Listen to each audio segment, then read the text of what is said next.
आनंद मार्ग विद्यालय वार्षिक उत्सव महासमारोह अनुष्ठित हो जाइछि।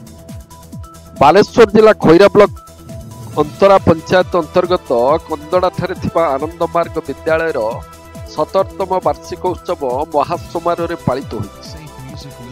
विद्यालय प्रधान शिक्षक विनोद बिहारी गाणक सभापतित्व अनुष्ठित यह सभारे मुख्य अतिथि भाव आचार्य प्रिय कृष्णानंद अवधूत, सम्मानित अतिथि भाव अंतरा सरपंच रश्मिता जेना, सीआरसीसी लंबोदर दास, मुख्य वक्ता भाव शिक्षाविद प्रफुल्ल कुमार दास प्रमुख जोगदे कार्यक्रम को आनुष्ठानिक भाव उद्घाटन करथिले।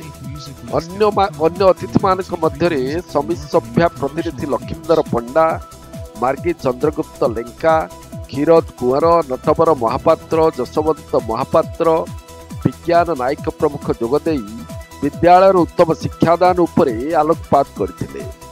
यहाँ पर विद्यालय छात्र छात्री मानक द्वारा सांस्कृतिक कार्यक्रम मान परिवेषण करा जायतिला। एही वार्षिक उत्सव रे शिक्षक सुधाकर गाहड़ मंच परिचालन करथिबा बेले गोपबंधु कुंवर धन्यवाद अर्पण करथिले। सारा पृथ्वी गोटे विभीषिका मध्य अतिक्रम करुछि।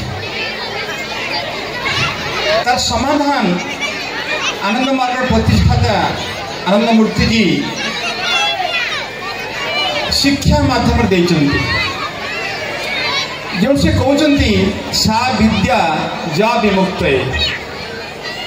अर्थात प्रकृत शिक्षा कौन ना जहाँ मनीष को तार समस्त दुखर परित्राण करे, तार समस्त बंधन ताको मुक्ति दिए, तार समस्त अभाव को दूर करे, तार जागतिक अभाव, तार मानसिक अभाव एवं तार आध्यात्मिक अभाव